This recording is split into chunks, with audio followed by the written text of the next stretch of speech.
창세기 37장부터 시작되는 요셉 생애에 관한 하나님의 계시는 저 개인적으로 제가 30대 40대를 거쳐가는 과정에 저에게 큰 위로와 용기와 힘을 주었던 말씀이기도 합니다. 특별히 오늘 이 시간에는 우리 젊은이들이 많이 있어서 더욱 여러분 시대에 제가 이 말씀으로 크게 격려받았던 위로를 받았던 말씀이기도 합니다.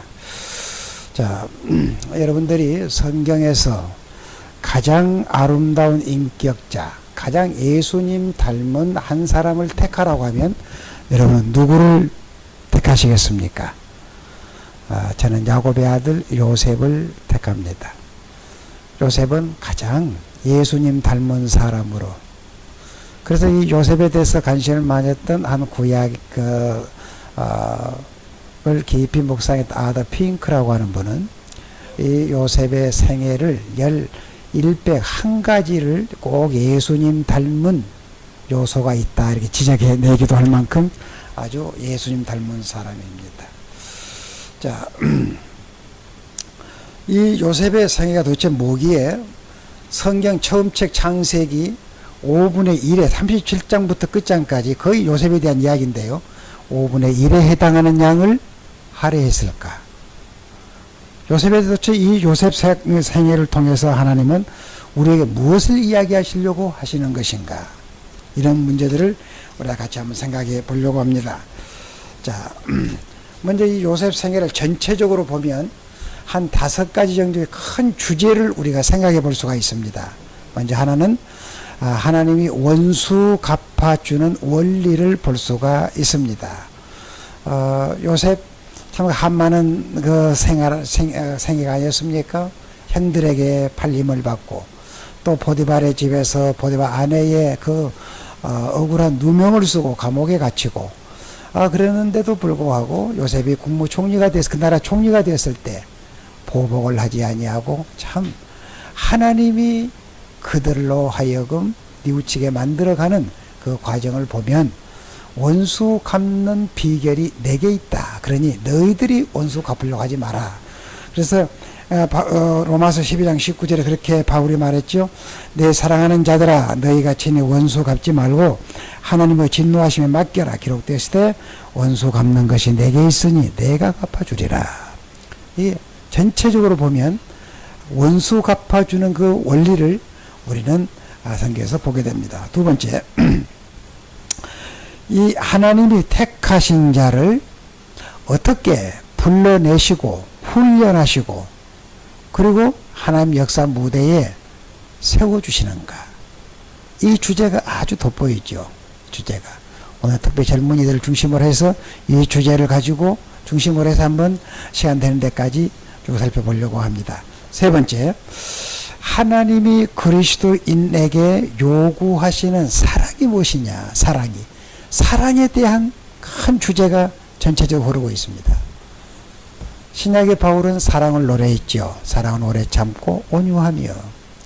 고린도 13장 사랑에 대한 노래가 있습니다. 그러나 구약의 요셉은 그 삶을 통해서 하나님이 요구하시는 사랑이 무엇인지를 보여줍니다. 근데 이 사랑은 하루아침에 되어지는 것이 아니고 그 요셉의 생애를 쭉 보게 되면 그 형님들이 곡식을 사러 요셉 앞에 나타났잖아요. 그런데 아주 끔찍할 만큼 누명을 써가지고 그들을 부들부들 떨게 만들었던 사건 보지요. 그런데 요셉의 생애 마지막 때에 참 하나님의 사랑을 보여주는 50장에 가보면 형님들 두려워하지 마십시오. 내가 하나님입니까? 형님들은 나를 해하려고 하셨지만 하나님이 나를 이렇게 하셨습니다. 내가 형님들을 책임질 겁니다. 형님 자녀들을 책임질 것입니다 하면서 그들의 마음을 따뜻하게 위로해주는 참 사랑이 무엇인지를 보여주게 되는, 그래서 진정한 하나님이 요구하시는 사랑이 무엇인가를 이 요셉생의 전편을 통해서 보여주는데 이 사랑은 갑자기 되어지는 것 아니고 점진적으로 되어져가는 것을 우리에게 보여준다. 그걸 볼 수 있겠고요. 네 번째는 자, 우리를 향하신 하나님의 사랑이 얼마나 위대하신지를 보게 됩니다. 이 17장 1절에 야곱이 나타나지요. 야곱이라 하는 구약의 족장 아닙니까? 아브라함, 이삭, 야곱.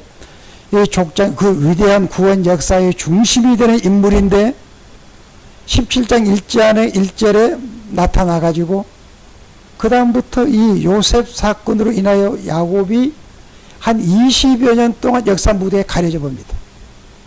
역사 이 무대 밖으로 밀려버립니다. 전혀 야곱이 하나님의 구원 역사의 핵심적인 인물임에도 불구하고 역사에 등장하지 않습니다. 그런데 45장 이후에 아주 야곱이 화려하게 구원 역사에 등장하는 모습을 봅니다. 여기서 우리는 보면 하나님께서 그의 택한 백성된 우리들을 향한 얼마나 사랑이 깊고 높으신지, 그 야곱을 이렇게 이제는 자기 자식이 죽은 줄만 알도록 20년 동안 자식이 죽었다고 믿고 살았잖아요. 죽은 줄 알았죠. 그런데 그 야곱이 애굽의 총리가 되었다고 하는 그 정보, 저는 믿어질 수가 없죠. 도무지 믿어질 수 없는 거예요. 자기가 그 흔적을 가지고 있는데요. 자기 자식이 죽었다고 하는 그 피 묻은 옷을 가지고 있는 자기에게 자식이 살아났다고 믿어질 수가 없는 겁니다. 그런데 야곱이 보낸 그 마차, 자기를 실로 보낸 그 모든 애굽의 그 실증적인 증거를 본 다음에 요셉이 소생했다. 요셉이 소생했다. 다시 회복되는 거예요. 그래가지고 이제 재촉하는 거예요. 도무지 아들들을 못 믿어하다가 그것이 받아들여지는 순간 어서 가자. 내 아들 요셉이 살았더니 어서 가자고 재촉하는 대목을 보면서 이 요셉의 화려한 역사 무대에 다시 등장해서 그 모든 자손들에게 하나님의 복을 약속하는 축복 기도를 쭉 하는 내용들을 보게 되면 하나님께서 그의 택한 백성을 결코 버리지 아니하시고 어떻게 그의 삶을 위대하게 하시는지를 보여주고 있습니다. 이런 큰 주제들을 요셉생애가 전체적으로 보여주게 되는데요. 오늘 한 시간 동안에 다 이야기할 수 없으니까 전반부를 요셉의 그 훈련되어지고 하나님 역사 무대에 세움받은 그 과정을 한번 쭉 이 역사를 통해서 내용을 살펴보도록 합시다. 요셉 스토리는 좀 다 알고 있으라고 생각돼요. 아주 그 내용 자체가 아주 극적이고 또 이게 드라마틱하니까 다 알으라고 생각하고 일일이 성경을 잘 읽지 않더라도 머릿속에 다 요셉사 기억하고 있죠. 요셉 사건 그걸 기억하면서 그 속에 담겨 있는 우리에게 주시는 메시지를 우리가 생각해 보려고 합니다. 자,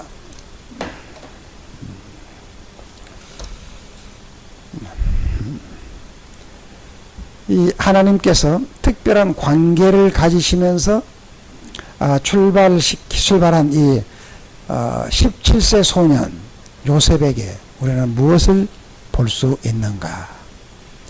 오늘 본문으로 읽었던 37장 그 요셉이 물론 그 전에 어머니 잉태한 사건, 태어날 때 사건도 약간 취급이 됐습니다만은 요셉 생애를 성령께서 구체적으로 이 클로즈업 시킨 내용은 17세 오늘 본문에서부터 시작됩니다. 근데 하나님께서 요셉 생애를 이렇게 생각을 하면서 왜 요셉의 그 이 단면을 우리에게 한 면을 보여주고 있는가? 자, 이 말을 우리 하기 전에 우리가 전체적으로 보면 말이죠. 이 족장들, 아브라함을 통해서 큰 주제 하나를 뽑는다고 하면 하나님의 백성은 하나님이 택한 사람이다. 아브라함을 하나님이 불렀죠. 아브라함의 아들 이삭은 어떤 주제가 돋보입니까? 여러분 생각에 하나님의 자식은 언약으로 태어난 사람이다. 이스마엘이 먼저 아브라함의 아들이었지만은 그건 아니야. 하나님의 약속의 아들이 하나님의 백성이다. 그걸 보여줍니다. 야곱은 어떤 의미가 있습니까? 야곱 그 생애 전체를 보고 한마디 주제를 딱 뽑는다고 하면 구원받은 하나님의 백성이지만 그 마음속에 두 본성을 가지고 있다.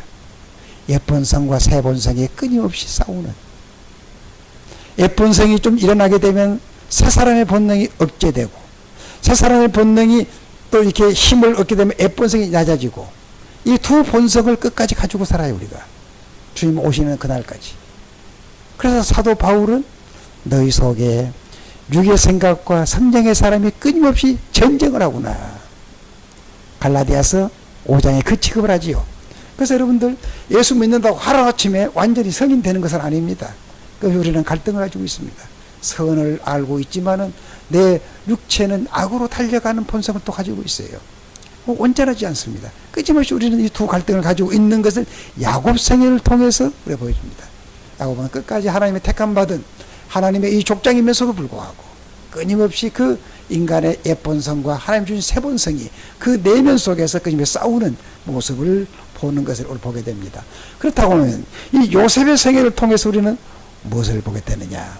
앞서 말씀드린 이런 요소들이 보이는데, 오늘은 특별히 하나님이 택하시고 하나님이 부르신 그의 백성을 어떻게 훈련하시고 어떻게 다듬으시고 하나님 역사 무대에 세워주시는가. 우리 청년들에게 필요한 주제지요. 예. 이 주제 한번 생각해 봅시다. 자, 이제 37장 요셉 첫 면을, 어떤 면을 보여줍니까? 이 요셉이 자기 형들과 들에서 같이 지내다가 형들의 잘잘못을 기억하고 있다가 아버지에게 찾아가서 고해 바칩니다. 우리 큰형은 이런 못된 짓 하고 자기는 이런 못된 짓 하고, 그래서 아버지한테 고스란히 고해 바칩니다. 요셉의 인격, 성숙한 인격입니까? 아직 어린 인격입니까? 아직 덜 된 유치한 인격이지요. 유치한 인격. 우리 아이들과 별 발변 없는 똑같은 그런 애, 아주 어린 의식 아닙니까? 같이 지내다 잘못했으면 같이 공동 책임을 져야 되지. 아버지 앞에 찾아가서 다 고해 바치는, 성숙하지 못한, 여기에 우리에게 소망이 있습니다. 이런 요셉임에도 불구하고 훗날 하나님의 손에 붙잡혀서 훈련됐을 때 가장 예수님 닮은 인격자가 될 수 있다. 그걸 보여주는 거예요. 또 요셉의 생애 이 첫 면에서 뭘 봅니까? 아버지의 이 편애를 받고 자라. 다른 아들들은 들에 작업복 입고 들에서 만일하는 그런 노동을 하고 있죠. 양을 친다든지 굴굴한 이 짐승 똥 냄새 나는, 분뇨 냄새 나는 속에서 생활하는데, 요셉은 아버지 품 안에서 아버지가 지어 입혀준 채색을 입고 마치 왕자처럼, 형님들 감독하는 것처럼, 감독전처럼, 이 일로 인하여 요셉이 어떤 결과를, 어떤 대우를 받습니다. 어떤 결과를 지불합니까? 형제들에게 미움받는, 형들에게 왕따당하는 그런 취급을 받습니다. 이렇게 보면 요셉은 자기 부모로부터 좋은 것을 받고 태어났다고 볼 수 없습니다. 어머니는 자기 동생 베냐민을 낳다가 돌아가셨죠. 일찍 돌아가셨죠. 그러니까 어머니 없이 어린 시절 어머니 사랑이 필요할 때 편모스라, 아버지 스라에서 살아왔던 사람, 편부스라에서. 그러다 보니까 아버지는 치근했어서 자기 품에 늘 안고 살았던 것 같아. 자, 이렇게 보면 요셉은 부모들로부터 좋은, 인격적으로 성장하는데 좋은 여건들을 부여받지 못했어. 그래서 좀 비약합니다마는 요셉은 좋은 환경에서 좋은 여건을 유산받은 사람이 아니야. 그럼에도 불구하고 요셉은 훗날 위대한 인물, 고대사의 인류를, 선민 이스라엘을 구원하는 결정적인 역할을 하는 인물이 될 수 있었다고 하면, 우리처럼 부모의 유산, 부모의 아름다운 전통, 모든 그 유업들을 아름답게 물려받지 못했다 해도 그거 그렇게 타달. 우리 사회가 우리에게 좋은 거 주지 못했다 해도 그렇게 중요한 거 아니야. 하나님의 손에 붙잡혀 있을 수만 있다고 하면 가능하다. 소망이 있다. 그걸 믿으시기를 바라고, 또 젊은이들이 믿기를 바랍니다. 세 번째, 요셉은 어떤 모습을 첫면에서 보여줍니까? 꿈을 꾸는 사람이에요. 11 형제들에게는 그런 꿈을 주지 않았어요. 요셉에게 특별한 꿈을 줬어요. 이 꿈, 요셉에게 특별히 준 은사입니다. 고대 사회에는 성경이 글로 된 성경이 없었지요. 꿈이나 환상을 통해서 그의 백성들에게 하나님의 계시를 알려주시는 방편이었었는데 꿈을 주신 거야. 앞으로 하나님께 되실 이 꿈을 주셨지요. 근데 요셉은 그 받았던, 하나님께로부터 받았던 그 은사를 받아서 그대로 막 센 것으로 적용함으로 인하여 형제들을, 아버지를 실족하게 만들어. 하나님이 주신 은사를 가지고 활용을 했으면 그것을 받은 사람들은 격려가 되고 하나님부터 세움을 받아야 되는데 넘어지게 만든 거야. 그렇잖아요? 꿈 이야기를 함으로 인해서 형제들이 스스로 자기 나름대로 그것을 해석해가지고 저놈이 우리가 그 앞에 절한단 말이냐, 엎드린단 말이냐, 기분 나쁜 녀석. 형제들 넘어지게 했던 거예요. 그러고 보면 요셉이 이것을, 자, 하나님께서 주신 특별한 은사라고 봤을 때 그 은사를 제대로 활용하지 못했어. 하나님이 그런 은사를 주었을 때는 요셉이 성숙했다고 하면 내가 이런 사람이 될 수 있단 말이야. 그걸 내연화시키면서 그런 인격자가 되기 위해서 더 깊게 고민하고 그런 사람이 되도록 위해서 몸부림쳤어야 될 건데 그러지 않고 그대로 갖다 쏟아버린 거야. 여러분이 지난날 어떤 큰 하나님께로 받았던 은혜를 받았고 그것을 다 쏟아버렸다 하지라도 그것도 중요한 거 아니야. 지금 하나님에 붙잡혀질 수만 있다고 하면 하나님 나라를 위해서 위대한 인물이 될 수 있어요. 이런 것들을 이 서론에서 보여주는 거예요. 보여줘. 자, 그러면 이제 본론 들어가 봅시다. 어느 날 그 아버지 야곱이 요셉을 부릅니다. 요셉아, 너희 형들이 지금 멀리 떠났는데 양들 치고 멀리 갔는데 이런 메시지 좀 가지고 와서 이게 물건을 좀 가지고 가서 전해주고 그들이 잘 있는지 보고 온다라. 요셉은 아버지의 그 분부하심이 신났습니다.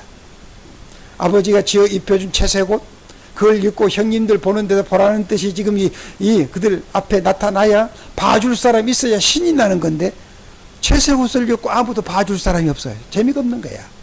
아버지께서 다녀오라고 하는 그 말씀을 받았을 때 신이 난 거예요. 예, 아버지 다녀오겠습니다 라고 아버지 앞에 인사하고 돌아서는 그 순간, 아버지 잘 다녀오너라 하고 명령을 한 그 순간, 그 순간이 아버지와 아들이 영원히 이별이 될 줄은 아무도 몰랐어. 요셉도 몰랐고 아버지도 몰랐어. 자, 여기서 우리가 좀 이제 적용해 봅시다.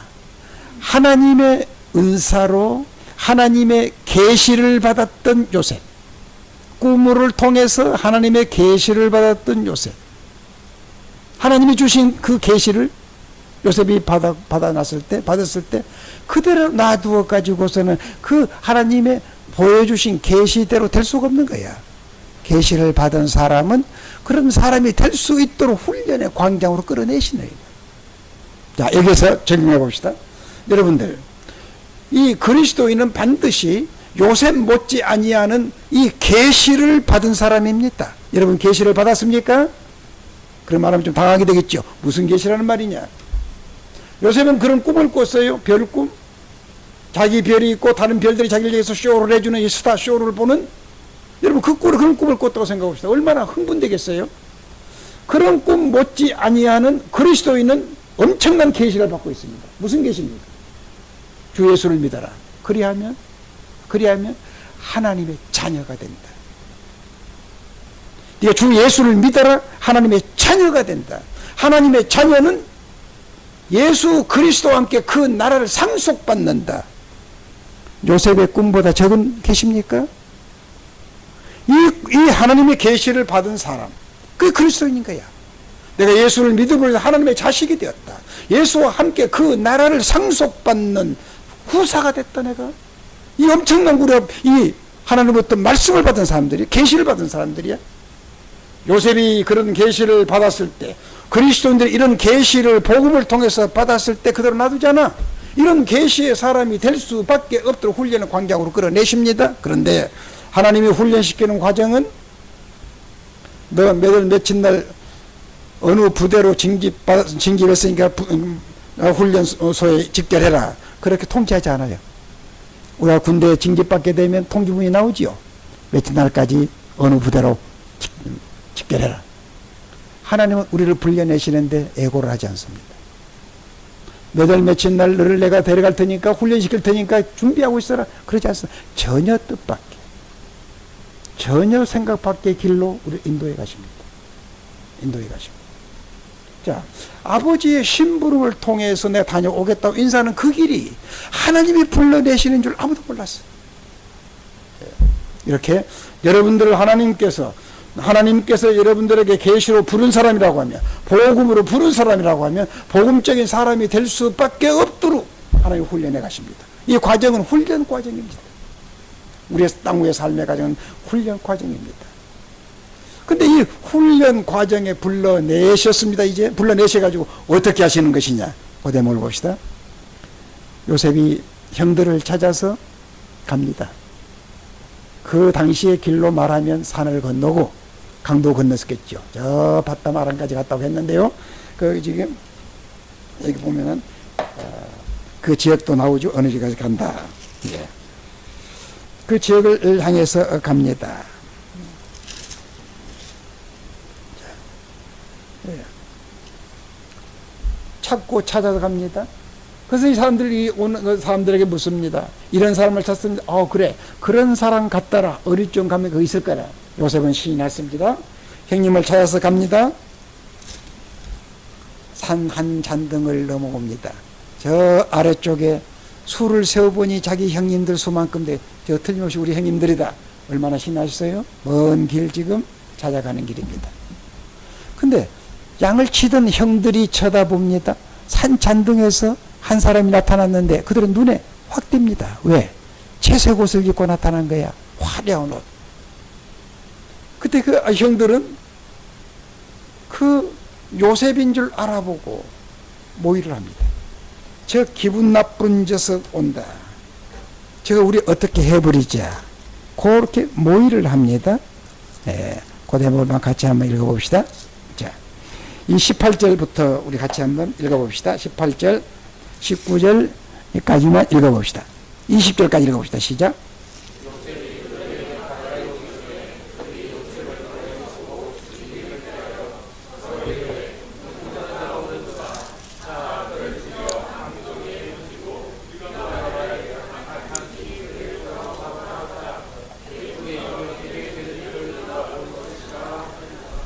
저 꿈꾸는 녀석이 온다. 형들은 그 꿈이 얼마나 상처가 되었으면 이 막내 저 녀석이 말이야 우리가 자기한테 머리 숙여 절한다고 기분 나쁘지 않겠어요? 예. 꿈꾸는 자가 온다. 자, 저를 죽여버리자. 모의를 합니다. 요셉은 그것도 모르고 형들 차였다고 먼 이 여행길에 형님 만났다고 반가워서 아마 형님을 부르면서 달려들었겠지요. 그런데 이 형들, 요셉을 맞이한 이 형들은 어쩝니까? 이 잡아 죽이자 했을 때, 자, 22절. 루벤이 또 그들에게 이르되 피를 흘리지 말라. 그를 광야 구덩이에 던지고 손을 그에게 대지 말라. 23절은 같이 읽어봅시다. 23절 4절 시작.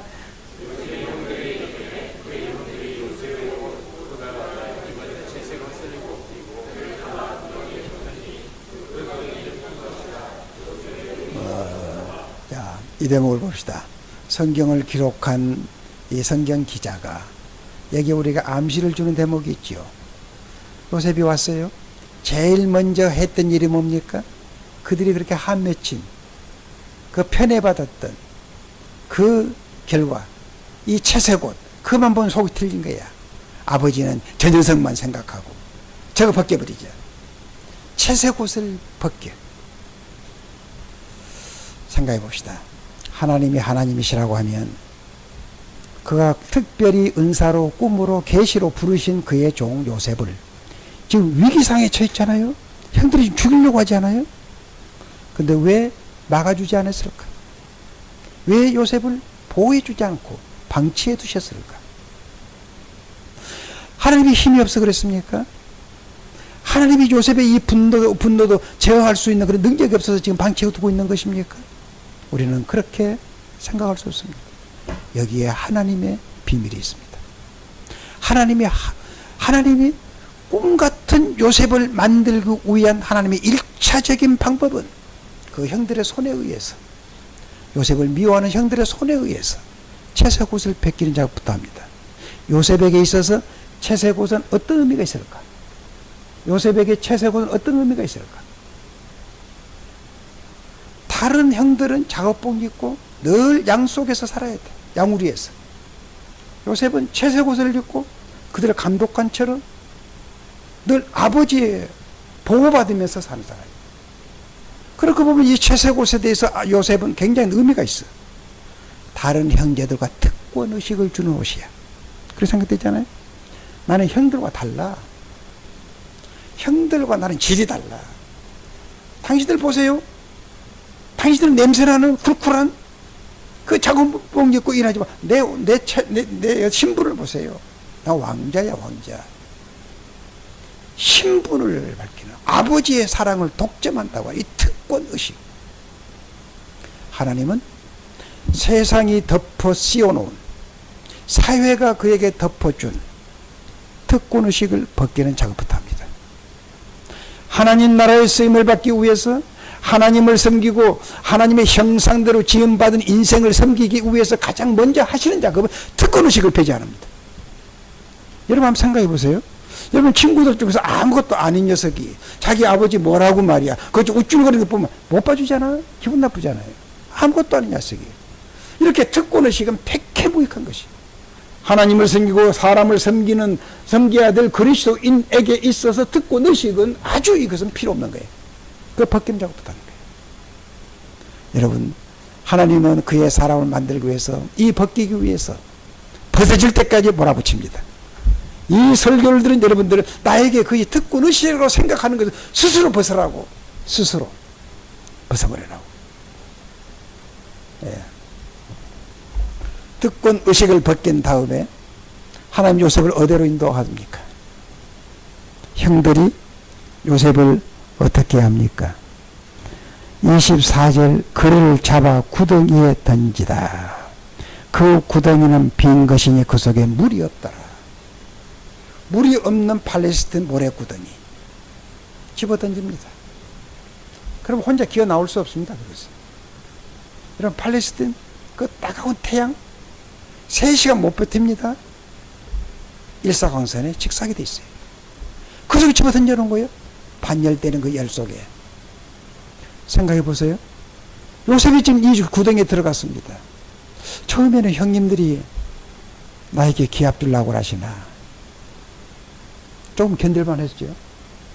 그러나 요셉이 아니 시간이 갈수록 숨이 답답해 오는 거야. 물이 없더라. 목이 타 들어가는 거야.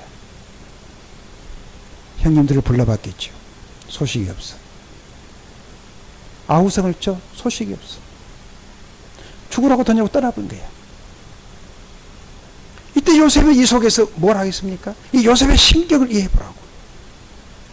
왜 이 어쩌면 아무것도 아닌 이 사소한 문제, 이 구덩이에 던져졌다고 하는 이것을 성경 기자가 힘주어 기록해놨을까? 여기에 메시지가 들어있습니다. 이 죽음의 구덩이, 죽을 수밖에 없는 구덩이. 시간이 흐릅니다. 정신이 몽롱해집니다. 목이 타들어갑니다. 삶과 죽음을 오락가락합니다. 도대체 하나님은 그 종을, 그의 사랑하는 요셉을, 그 계시로 부르신 요셉을 왜 이 지경에 처하도록 방치해 두신 것인가? 힘이 없어서 그러신가? 졸고 계시는가? 여행 가셨는가? 우리는 그렇게 생각할 수 없죠. 하나님이 요셉에게 무엇인가 기대하고 있는 것이 있을 거다. 무엇을 기대했을까? 저는 거룩한 상상력을 동원해서 3가지를 짚어봅니다. 요셉, 지난날의 요셉이라고 하는 사람 그 생의 폭을 말하면 늘 이 양지, 밝은 쪽, 아버지의 보호 속에서 따뜻한 쪽만 살았어. 어두운 쪽, 이 마이너스 선상에서는 못 살아봤어. 늘 배고프면 아버지가 만들어줬어. 추운 옷 아버지가 지어 입혀줬어. 그 심각하게 뭐 먹을 것 입을 것 걱정하지 않았어. 아버지가 다 알아서 해주니까. 아버지가 보호해주니까. 근데 이 속에 던져진 것은 하나님께서 요셉으로 하여금 인생의 폭을 찢어 넓히는 작업이다 생각합니다. 지난날에 요셉이 언제 이 죽음에 대해서 경험해 봤겠어요? 주의 소설 요셉이 지금 몇 시간쯤 지났는지 모르겠습니다만 지금 숨이 끊어질 때 삶과 죽음이 오락가락합니다. 몽롱해집니다. 하나님이 쓰실 사람, 하나님이 특별히 지목하여 당신의 종으로 쓰실 사람에게 필요한 과목은 삶과 죽음을 헤매는 그 마지막 선상, 한계 선상까지 내려가도록 만들어 몰아붙여. 그렇게 함으로 인해서 그의 삶의 폭이 넓어지게 되지. 두 번째 뭘 해석했어요? 형님들 지난날 자기 아버지 때문에, 아버지 없으면 자기 지어받고 눈을 흘기고 때로는 발길로 거기다 찼을지도 몰라. 미워한 줄 알았어. 그런데 지금은 자기를 죽으라고 집어 던져놓고 떠나버렸다. 그때 이 요셉이 형님들이 어떻게 뭘 생각했겠어요? 사람이 이렇게 찬인할 수 있는가? 죽는다고 아우성을 치는데도 모른 척하고 떠나버리는, 죽는다고 몸부림치는도 비명을 질는데도 더 아랑곳하지 않는 이 형들, 사람이 이렇게 찬인할 수 있는가?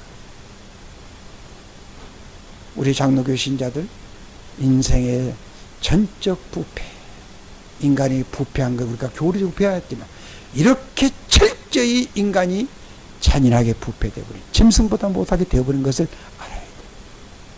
인간을 섬기기 위해서는 인간의 본성을, 이렇게 철저히 부패된 짐승보다도 악하게 되어버린 존재인 것을, 이 인간의 이 본성을 알도록 하나님께서는 그 교육을 시킨 거예요. 인간을 믿지 못하도록, 인간을 믿지 말라고. 인간은 사랑의 대상이지 인간을 신뢰할 대상이 아니다. 인간은 아무리 위대한 사람, 내게 가까운 사람일지라도 신뢰한 사람은 못 돼. 그 본성 자체가 그 안 돼. 신뢰하지 못하고. 인간은 타락한 본성이다. 세 번째 어떤 교육이겠어요? 죽어갑니다. 숨이 끊어지도록 합니다. 뭐 했겠어요? 기도하지요. 요셉이 지난날 아버지 곁에서 무슨 기도해 봤겠어요? 아버지 밥 주셔서 고맙습니다. 좋은 옷 주셔서 고맙습니다. 그 정도 기도했겠죠. 이 심각한 기도 해 봤겠습니까? 죽어가는 사람이 지금 죽어가면서 기도하는 이 기도를 해 봤겠습니까? 하나님의 일을 해야 될 그리스도인들은, 하나님의 영광을 위해서 살아야 할 그리스도인들은 뭐 가지고 일합니까? 기도로 일하는 거예요. 기도를 알아야 되는 거예요. 자, 그런데 하나님께서 요셉에게 지금 기도 훈련을 시키는 거야. 가장 정직한 기도를 하도록. 화려한 기도가 아니야. 잘 다듬어진 기도가 아니야. 정직한 기도를 하도록. 그러면 요셉에게 있어 가장 정직한 기도는 뭘까? 지금 죽어가는 사람이야. 죽어가는 사람의 가장 정직한 기도는 뭘까요? 하나님, 제가 세계적인 유명한 인물이 되어 하나님의 영광을 돌리겠습니다. 그런 기도 합니까? 너무 화려해. 하나님 그런 기도가 오지 않아. 죽어가는 사람의 가장 정직한 기도는 어떤 기도일까요? 학생. 네. 살려주세요 하지 않겠어요? 네. 죽어가는 사람은 다른 거 생각할 수 없어. 하나님 살려주세요. 지금 숨이 넘어갑니다. 고통스럽습니다. 그때 다른 거 아무것도 생각 없죠. 살려주십시오. 제가 이런 설교를 하기 위해서 제가 이게 하나님께 나에게 훈련시킨 과목들이 있거든요. 제가 대학교 2학년 때 결핵을 가지고 피를 토하고 제 방에서 피를 쾅쾅 신문밭에 토해놓고 보고 그때 새빨간 피가, 제가 20대인데요. 20대 피를 토하는 거 보니까 자극스럽잖아요. 목에서 쾅쾅 터지는 거야. 근데 그때 갑자기 감사기도가 나오대요. 내가 예수 믿지 않았다 그러면 절망했을 건데, 그때 피를 토한 것 보니까 그 당시에 68년 그쯤 때니까 피를 토하게 되면 결핵이겠다. 결핵은 무서운 병이잖아요. 그 당시에 절망했을 것 같은데, 하나님, 내가 하나님을 알았기 때문에, 우리 주님을 알았기 때문에 이제는 죽어도 내가 영생 천국을 갈 수 있어서 감사합니다. 그 기도가 나오더라고요. 그때 그 상상을 잊지를 못해요. 너무 충격적이었어요. 한참 그 기도를 한 다음에 다시 정신이 나더니, 하나님, 내가 지금 하나님이 저를 부르셔서 복음을 위해서 살겠다고 신학 공부를 합니다. 나에게 한 때를 주십시오. 거기서 했어요. 나에게 한 때를 주십시오. 신학 준비하다 끝나면 너무 억울하지 않습니까? 좀 살려주세요. 한때만 살려주십시오. 내가 신학 훈련한 다음에 주의 복음을 복음답게 한번 전하고 내가 가면 좋겠습니다. 고기도지요. 저렇게 마리스에서 복음병원에 진찰을 받으러 갔어요. 그때 당신은 결핵 3기야. 그때 그 처방이 지금이 그때 뭐 한 50년쯤 되는데 처방 그래서 기억이 나. 당신은 하루에 잠 10시간 이상 자야 되고 우유 한 병, 그 당시 우유 여러 병이 있어요. 우유 한 병 마셔야 되고 고기, 소고기 한 그릇씩 먹어야 되고 파스, 세코날, 아이나 이것이 처방약이야. 이 결핵 환자. 그걸 먹고 공부는 좀 쉬어야 된다. 처방을 내려준 거예요. 근데 저 신분으로서 한 가지 충족 못해. 제가 예수 믿겠다고 저 양부모에게서 칼로 자르듯이 포기하고 절벽 같은 삶을 살아가는 거야. 오직 하나님만 바라보고 하나님이 좋아서 하나님 내 곁에 가까이 계시기 때문에 다 오직 가고 있는데 몸 하나 의지하고 가는데 몸이 거물어지잖아 이게. 그 당시에는 아르바이트하고는 다른 거 없어요. 남의 집 귀한 자식 가정교사 입주해서 먹고 자면서 가정교사 이거 고작인데 결핵한 적 어떻게 남의 귀한 자식이 이 가정교사를 합니까? 양심적으로 못하잖아요. 그래서 모든 공부받은 책을 내 천에 다 갖다 불태워버리고 정처 없이 서울에 있는 나에게 신앙적으로 도움을 줬던 형을 찾아가는 거야. 그 당시에 장이동이라고 했었어. 아주 그때는 아주 외곽집이었는데 장이동. 그 당시 그렇게 추웠어요. 영하 17도. 요즘 영하 17도 뭐 왔다 갔다 한다고 하는데 그때 그래서 그때 기억이 난 거예요. 그때 그 집에 가서 있었어요. 아무튼 그런 이야기 하려는 거 아니고 그 일을 했는데 한 10일쯤 그 형님 집에 있는데 옛날에는 화장실이 밖에 있어요. 눈을 펑펑 빠져서 화장실을 가는데 갈 힘이 없어서 중간에 눈밭에 꼬꾸라지는 거예요. 그 하나님 정신이 몽롱한데 아니 위에서부터 힘이 덮어지는 거야. 눈밭에 힘이 정신이 살아가지고 정신이 명성해가지고 야 살았다 싶은 생각이 들어요. 살았다 싶은 생각이 들어요. 일어나지 않아요? 일어나지지 않아요? 손을 들어보니까 손이 들어지지 않아요? 살았다 싶은 생각이 든 거야. 예. 아무튼 하나님께서 나에게 살려주신 거예요. 그날째 그 형이 직장에서 월급 받아가지고 희종아 야 기도도 하지만은 약도 먹어가면서 치료해야 된다. 파스 한 통을 사가지고 왔더라고. 파스 내용을. 그러면서 형님 내가 이 약을 먹고 약을 먹으려면 의사의 처방을 계속 써야 되는데 그렇게 할 수가 없습니다. 내가 할 수 있으면 그렇게 해야 되겠는데 할 수 없는 처지 아닙니까? 그러니 이거 내가 안 하고 하나님 앞에 매달리겠습니다. 약을 그대로 한참 동안 내가 기념으로 가지고 다녔어요. 약 파스 한 통을. 그리고 하나님께서 깨끗하게 회복해 주셔서 한 학기도 휴학하지 않고 계속 공부를 하고 그 당시에 가서 병원에 진찰을 다시 해보니까 아무튼 그 결핵 환자는 이 병이 그 균이 액티브하다, 패시브하다 그런 표현을 쓰지 않아요? 이제는 이거가 패시브하대요. 액티브하지 않대. 아무튼 하나님이 살려주신 거예요. 이걸 읽기 때문에 이 본문이 그렇게 이해가 돼요. 살려주십시오. 자, 요셉이 죽음의 구덩이에서 삶과 죽음을 오락가락하면서 뭐 하겠어요? 아버지를 불러도 응답이 없지요. 그때 머릿속에 우리 아버지가 어려움이 있을 때마다 손을 들고 하나님께 기도하더라. 그게 떠오르지 않겠어요? 하나님, 내 할아버지 하나님, 우리 아버지 하나님, 우리 할아버지 하나님, 내가 죽습니다. 살려주세요. 그거 되지 않겠어요? 그 광경을 하나님이 지켜보지 않겠습니까? 요셉, 수고했다. 네 영혼으로부터 터져나오는 그 기도, 말을 만들어서 하는 기도가 아니라 그 깊은 심령으로부터 터져나오는 그 기도를 내가 듣고 싶었다. 그때 본문을 보면 뭐가 합니까? 이스마엘 상인이 멀리서 찾아오고 그 전화가 미디안 상이 또 나타나. 그걸 보더니 형들이 자 저거 우리가 팔아먹자. 죽은데 우리 손에 들어온 거 뭐 있냐? 그래서 구덩이에 빠진 거 살아있으면 팔려고 들어갔더니 허우적거리고 있어. 끌어냈죠. 그래서 이스마엘 상인에게 요셉을 팔았다. 여러분, 구덩이에서 들려 올려 나오는 그 요셉, 제일 뭐 찾았겠어요?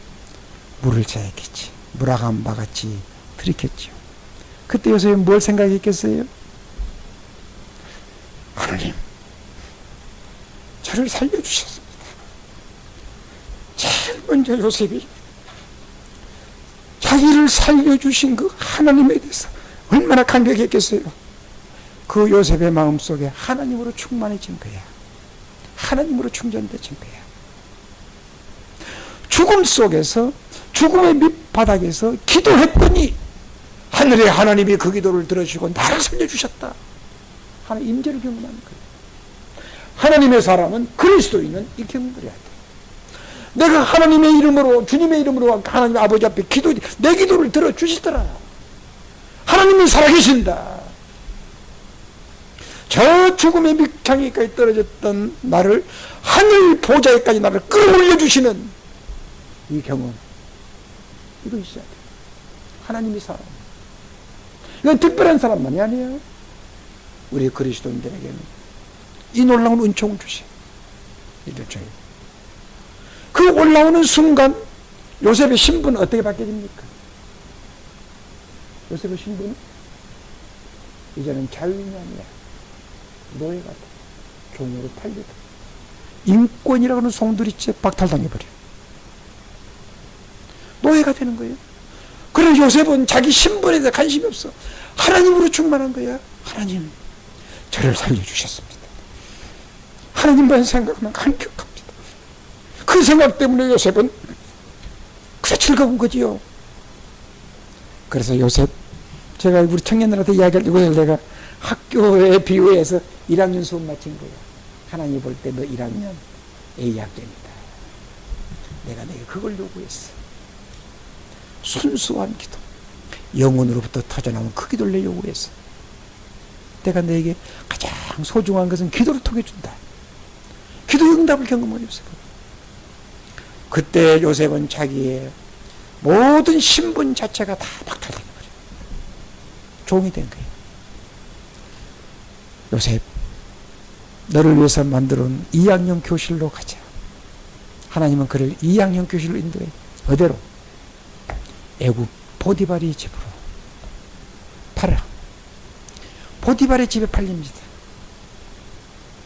그렇게 왕자같이 화려하게 이 아버지가 지어 입혀주신 채색 옷을 입고 그렇게 형님들 감독하는 것처럼 퍼렁거리고 다녔던 이 요셉이 하루아침에 노예 신분이 되는 거예요. 종의 신분이 돼요. 다른 그 집에는 부자였어. 다른 모든 노예와 함께 이 히브리산 17년생 11회산 노예 한 마리 다 사서 풀어놓은 거예요. 그러나 요셉은 다른 노예하고는 질이 달라. 여러분 뿔이라고 하는 영화 보셨나? 노예에 대한 영화.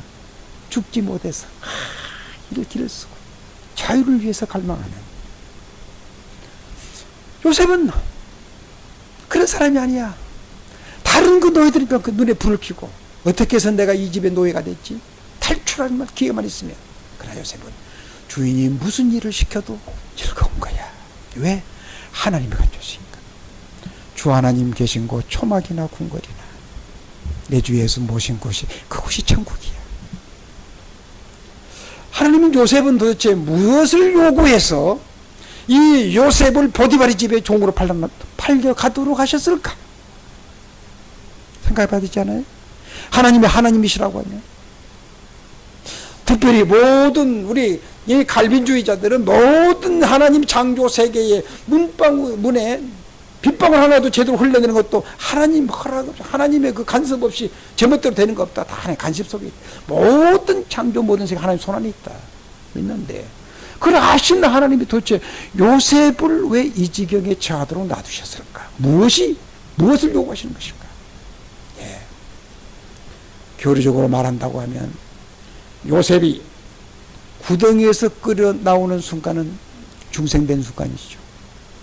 신분이 바뀌어지죠. 이제는 하나님의 은혜로 충만한 사람이에요. 하나님이 그에게 충전된 사람이에요. 충만한 사람이에요. 성령에 충만한 사람이죠. 이런 사람, 거듭난 사람을 이제는 하나님께서 인간이 살아갈 수 있는 가장 열악한 환경에 집어던져놔. 그래서 우리 청년들 어려운 환경이라 하지만 예수 믿는 사람들은 그런 거 보는 거 아니야. 기독교 2000년 역사를 보면 항상 그리스도인들은 가장 어려운 시대에 살아온 사람들이야. 그 시대 사조에 여러분들 그렇게 마음 쓰지 않도록 하기를 바라요. 그래서 하나님 없는 사람을 하는 거예요. 하나님은 지금 요셉을, 하나님이 함께 하시는 그 요셉을 어디에 던져놨어요? 보디발의 집에 종으로 던져놨어. 무엇을 요구하는 겁니까? 하나님 여기서 무슨 훈련을 시키는 것입니까? 하나님을 모신 사람, 하나님을 아는 사람, 하나님의 임재를 경험한 사람은 그 인간이 경험할 수 있는 가장 열악한 환경 속에서도 하나님으로 인하여 기뻐할 줄 아는가?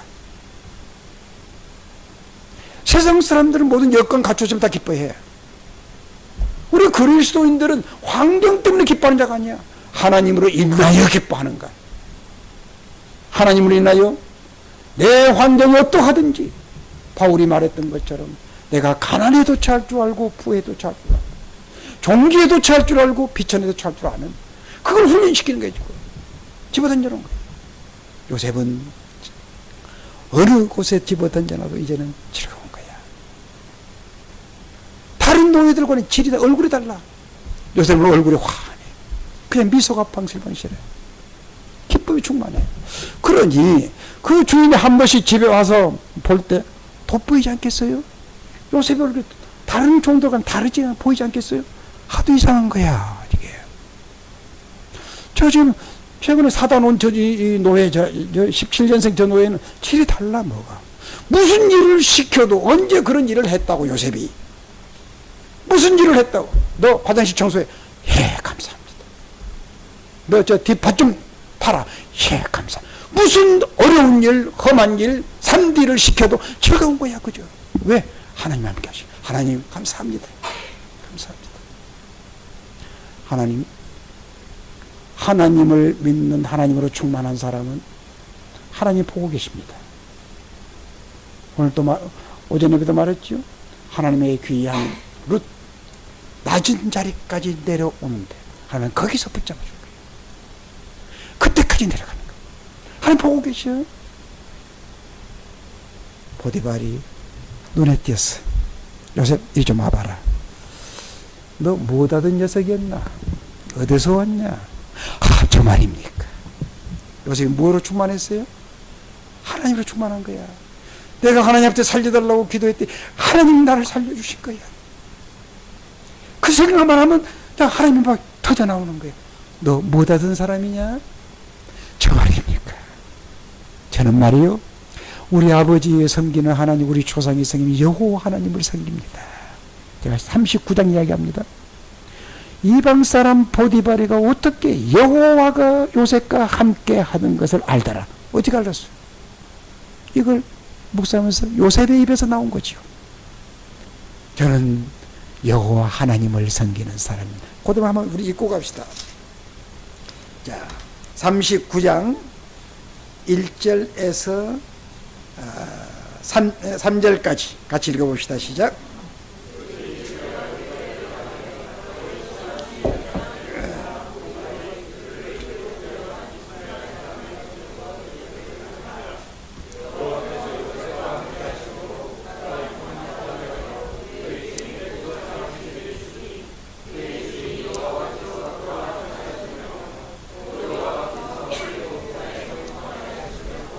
예. 이 하나님을 알지 못하는 사람도 요셉으로 인하여 네 말 맞다. 네가 섬기는 그 여호와가 너와 함께하는 거 알겠다. 네가 우리 집에 들어온 이상 우리 집에 뭔가 잘 된다. 복을 줬잖아요. 그러니 이 요셉이 이 눈에 띄는 거야. 이제 하나님께서 요셉 너 2학년 수업도 잘했다. 2학년 수업도 졸업을 시켜줄게. 잘했으니 내가 너에게 부상도 하나 주마. 너는 모르지. 앞으로 너는 꿈 가지고 너는 살 사람인데 너는 대제국의 총리가 될 사람이요. 요셉 너는 모를 거야. 내가 너는 그래서 이 집에서 총리 연습 좀 해봐야 되겠지? 하나님 그런 의도가 계셨는지 이 보디바리를 통해서 요셉으로 하여금 너 내 집의 모든 것을 네가 관리하라. 총리가 되어달라. 우리 집 총리가 되어달라. 총리로 맡겨준 거야. 고된 훈련 다음에 하나님께 위로해 주시는 것이죠. 반드시 고된 훈련 속에는 하나님께서 그의 백성들에게 위로해 주십니다. 느끼도록 위로해 주십니다. 세상 사람들은 자기 힘으로 사니까 힘이 있을 때는 하다가 힘 떨어지면 망하는 거야. 그러나 우리 그리스도인들은 하나님 보고 계셔. 내 힘이 마칠 때까지 굴러떨어져도 하나님 지켜보고 계셔. 그거 얻어서 내가 가난할 수만 있다고 하면 하나님의 가난에 비어지도록 하고 다 끌어내서 채워주고 또 하나님께서 훈련의 광장에 냈을 때 그걸 잘 감당할 때 부상까지 줘. 너는 다른 종들 네가 다 감독하는 내 대신 내가 이 집을 관리하는 자가 되어라. 이 축복을 받습니다. 그래서 2학년 수업 마친 거야. 우리 젊은이들이요. 시대가 어렵다. 뭐 이 직장 뭐 이 들어가기 어렵다. 그래서 안 믿는 사람이 그렇게 하는 거고 그리스도인들은 하나님 보고 사는 사람들이에요. 우리 고려파의 초기에 아주 유명한 목사 오정덕 목사라고 계셔. 평양신학교 출신인데 말이에요. 이거 아주 유명한 한국 교회에서 유명한 사람입니다. 대구 사람인데요. 이것이 가난한 거지 집안 출신이야. 오정덕 목사가 하도 가난해서 누가 소작 했잖아요. 남의 땅 빌려다 작업하는 거. 소작도 안 주어. 그러니까 이 묵혀진 땅이 있으면 가가지고 막 자기가 땅을 파. 주인이 너 왜 그 땅 파느냐? 예, 주인 어른님, 땅이 묵혀지다 그냥 누가 내가 뭐 바라고 하는 거야. 그냥 팝니다. 그래? 네가 뭐 관리해봐라. 그래가지고 소장을 맡아서 이렇게 하는 거예요. 그래가지고 그 사람 돈을 버는 거예요. 신학교 갔어요. 이분이 신학교 갔는데 그 어떤 게 아주 유명합니다. 한국에 아주 기인으로. 그분이 길거리 가다가 후배들, 자, 그분이 장례식관에 참석했던 사람인데요. 그분이 우리 서울 경기노회 출신이야. 경기노회 목회하다가 돌아가셨어. 길거리 가다가 후배들이 만나면, 목사님, 점심하러 갑시다. 따라가. 그러니까 그 당시에는 모두 이제 그 곰탕집 중에 가면 좋은 데 가는 거죠. 그럼 가는 거야. 야, 그 돈 놔주라. 내가 네 생각하고 내가 밥 사 먹을게. 그렇게 한 거야. 그 돈을 받으면은 내가 내 생각하고 국수집에 국수하면 먹고 그건 아껴. 길거리 가다가 세부집은 다 주워. 다 모아. 그걸 팔아. 그래가지고 개척교회 한다는 목사들이 도움 요청하면 그 당시에 큰 돈들이야. 100만 원씩 150만원씩. 우리 고려신학교가 어려웠을 때 얼마 했다는가? 정확한 기억합니다만 아무튼 그 당시에 1,500만 원인가 큰 돈이었습니다. 그거 좀 내놓기도 하고. 아무튼 이렇게 아주 그 귀한 무슨 이야기를 내가 개띠로 빠졌다. 예. 이렇게 해서 하나님께서 이 요셉을 2학년 수업을 마치고 그 가정을 부드러웠어요. 3학년 수업 갑시다. 39장 후반절입니다. 후반부입니다. 무슨 사건이죠? 보디발 아내의 유혹 사건이라고. 그건 참 어려운 과목이지요. 어려운 과목이지요. 하나님께서 이 3학년 수업은 네가 1, 2학년 과정이 너무 수업을 잘했어. 코스웍은 생략한다. 시험만 치르자. 주신 시험지가 너무 난해한 시험지야. 보디발 주인이 계속해서 데이트하자고 요청을 해. 집요하게 불러. 하루는 일 때문에 그 집에 들어가니까 옷을 잡고 동침하자고 하는 거예요. 겁이 나서 그럴 수 없다고 옷을 팽개치고 도망가는 사건 기억나지요? 그 광경을 하나님의 위에서 보시면서 어떻게 했을까? 요셉이 마음속에 내가 어찌 이런 악을 행하여 하나님께 범죄하리까 하면서 붙잡은 옷을 벗어 튕겨치고 도망가. 하나님이 그 광경을 채점하시다가 요셉 장하다. 3학년 수업 A 뿔이다.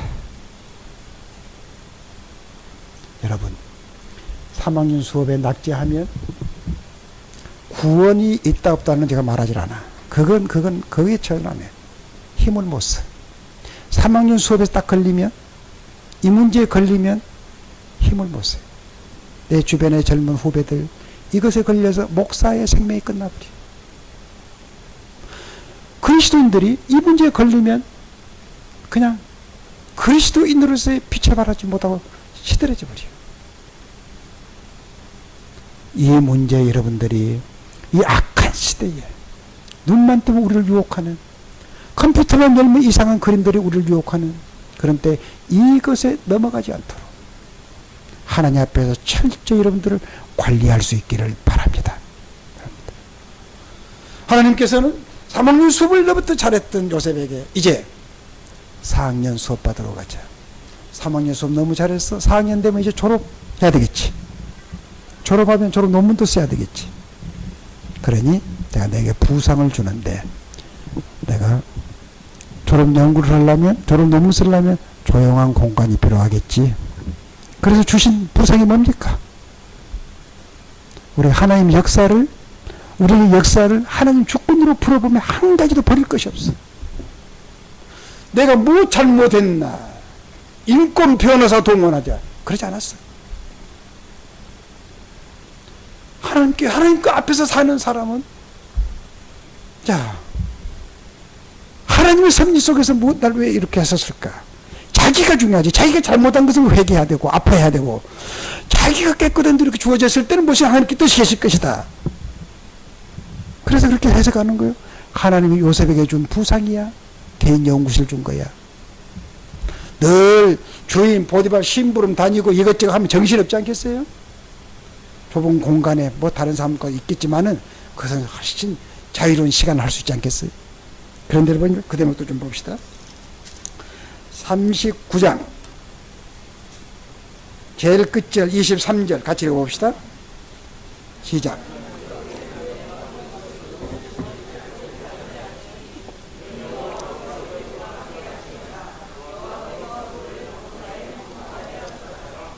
요셉은 어디 곳에 집어 던져놔도 은혜 받은 사람, 하나님이 함께하는 사람, 남 섬기는 즐거움으로 살아. 감옥에 던져놔도 감옥에 있는 사람들 섬기는 거야. 간수도 간섭을 안 써. 다 맡겨. 이래서 하면 됩니다. 그리스도인들, 어떤 여러분들의 삶의 이미지를 세상에 보여야 됩니까? 참 그리스도인 정직하다.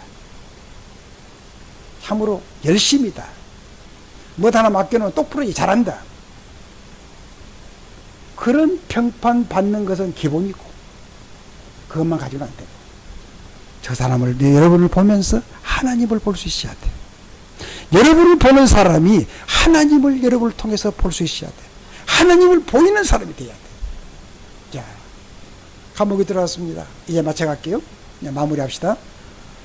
얼마쯤 지났는지 모르겠는데 요셉이 들어있는 이 감옥에 고위층이 더 들어오네.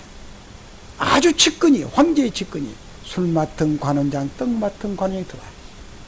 뭐 가지고 들어왔습니까? 시험지 가지고 들어온 거야. 무슨 시험지? 요셉이 뭐 전공했습니까? 꿈을 전공하는 사람이야.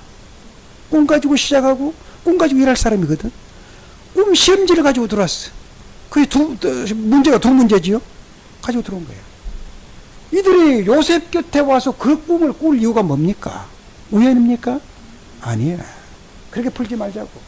하나님이 요셉의 지금 마지막 테스트 하는 거야. 요셉의 필수 전공 과목 시험 치는 거야. 시험 쳤습니다. 하루아침에 요셉이 깨어나서 보니까 이 두 어른들이, 그 반반하게 생긴 어른들이 얼굴에 근심이 가득해. 안 됐어. 접근하는 거야. 어른들 무슨 일이 어려움이 있습니까? 내 부분 참 딱합니다. 어렵습니다. 세상에 딱한 사람이 누가 있나? 요셉이지. 언제 불려나가 처형당도 아무도 파리막수만 또 못하는데 자기 생명에 대해서 관심이 없어. 다른 사람이 안타까워서 접근해가지고 너무도 따뜻하게 진실하게 접근하니 그들의 마음을 열어. 내가 지난밤에 이런 꿈을 꿨다. 꿈 말입니까? 속으로 내가 꿈 전공하는 사람입니다. 꿈 말입니까? 요즘 말하면 꿈이 무슨 과목입니까? 해석학이야. 그 당시에는 글이 없는 시대거든. 그래서 하나님께서 꿈이나 환상을 그걸 해석해서 백성들에게 전해야 되는 거예요. 내가 해석학을 전공하는데요. 잠시만 기다려보세요. 하나님께 기도했겠지? 확신이 왔겠지? 당신은 사울이면 석방됩니다. 자, 그 대목을 또 보고 넘어갑시다. 40장 14절 15절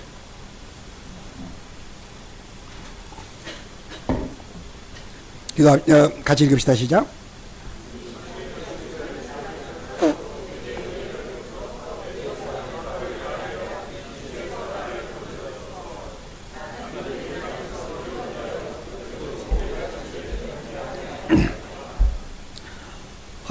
꿈. 그래서 이 꿈을 가지고 신나게 요셉이 자기 전공이니까 자신만만하게 하나님 기도했겠죠. 하나님의 영감으로 해석이 와진 거야.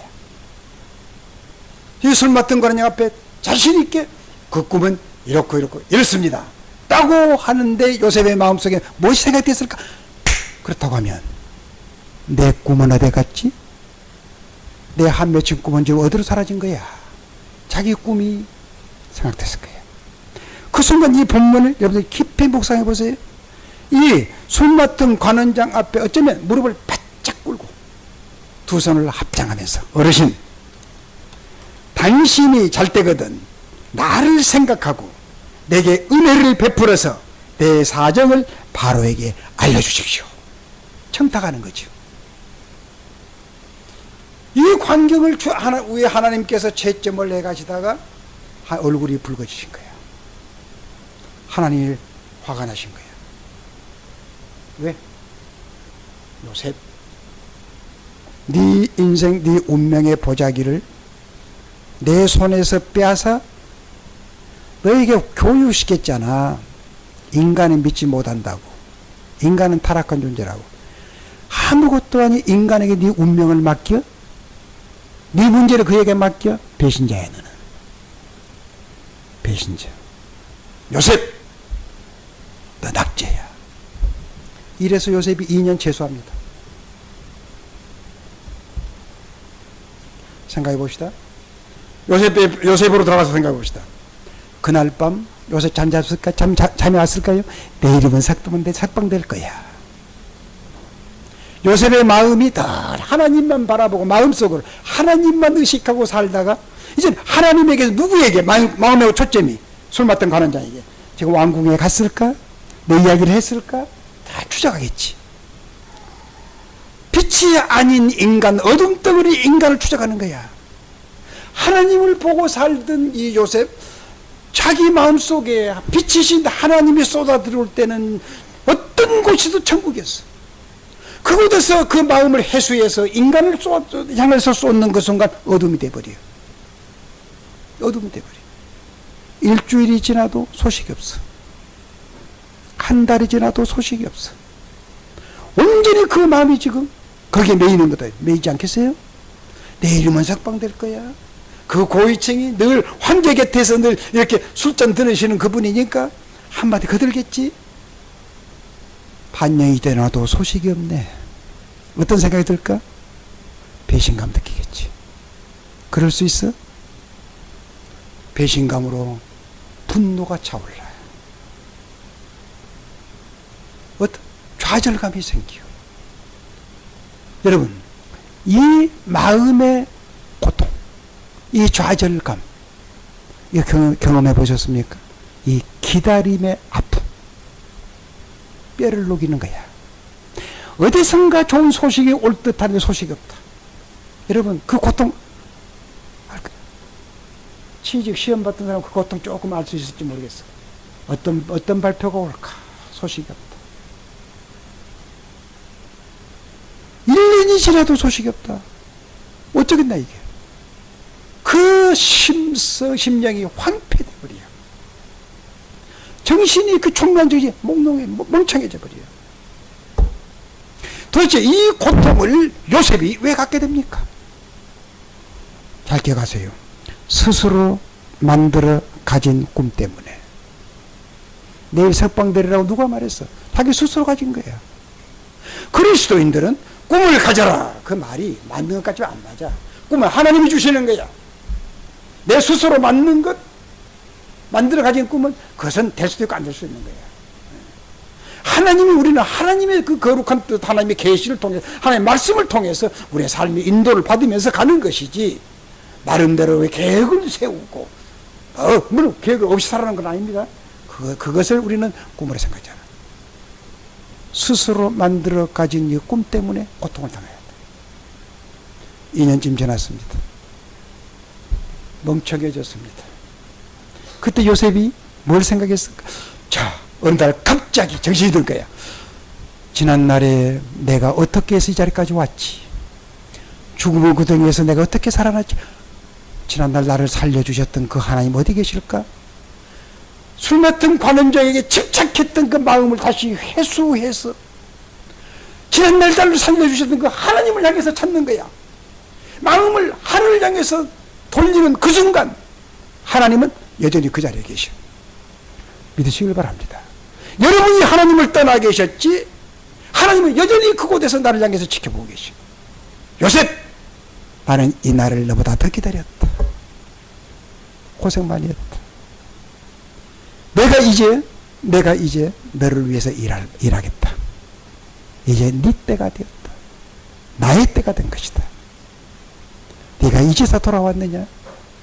내가 너를 위해서 연출을 하마. 그래서 하나님께서 바로에게 꿈을 내친 거 아니에요? 그 내용만 보고 마칩시다. 자, 40장 끝절 보세요. 40장 끝절과 41장 1절 연이어 읽읍시다. 시작.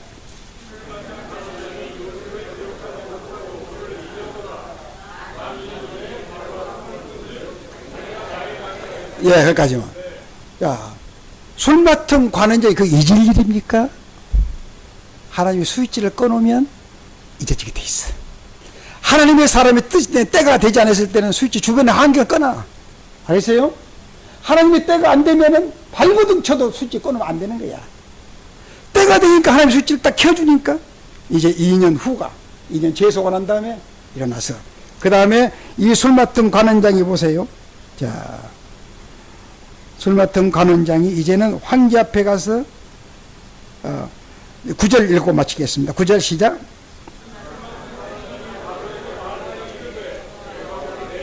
예. 이제 스위치를 켜놓으니까 그때 내가 감옥에서 그 기묘하리만치 정확한 그 꿈을 그 청년이 해석했지. 이걸 내가 잊었다. 황제 앞에 가서 황제여 나를 용서해 주십시오 하면서 이런 일이 있었습니다. 황제의 기가 번쩍 뜨지 않겠어요? 온 제국 내에 꿈에 관련한 모든 사람들 다 동원을 해도 함부로 마음 속 시원하게 해결해 줄 수 없는데 기가 번쩍. 이 사람아, 그러면 빨리 가서 모셔와야지. 아마 그랬을 것 같아. 빨리 데려라도 안 했을 것 같아. 자, 이제 마칩니다. 이 요셉이 황제 앞에 나갑니다. 황제의 특별한 배려로 석방되는 겁니까? 황제의 특별한 호의로 지금 황제 앞에 나가는 것입니까? 황제의 문제를 해결하기 위해서 하나님의 특사로 나가는 것입니까? 이걸 기억하시라고. 여러분이 어떤 신분이요? 하나님의 그리스도인. 베드로의 말을 들으면 여러분 왕같은 제사장들이요. 이 시대에 그리스도를 알리는, 그리스도를 선전해야 될, 하나님의 거룩한 뜻을 선전해야 될 왕같은 선지자들이야. 이 신분하리라고. 여러분을 통해서 세상이 복을 받아야 돼. 세상에서 복받고 사는 사람들이 아니야. 세상의 문제를 해결하기 위해서, 여러분은 세상의 문제를 해결하기 위해서 하나님의 대안자들로 훈련받고 있는 거예요. 요셉은 그런 거예요. 그래서 요셉은 당당하게 황제 앞에 나가는 거예요. 그리스도인들이요, 이런 신분인 것을 기억하실 수 있기를 바랍니다. 우리 관악교회 청년들 여러분, 우리 그리스도인 여러분, 여러분들 그저 세상의 호의로 그냥 살아가는 정도가 아니야. 세상의 문제를 해결하기 위해서 하나님의 대안자들로 이 지금 훈련의 장에서 훈련받고 있는 자들. 하나님이 필요하다고 하면 여러분이 당당하게 하나님의 문제를, 이 시대의 문제를 보고 시대의 해답을 줄 수 있는 자들이 되기를 기원합니다. 아멘. 여기까지 하겠습니다. 예.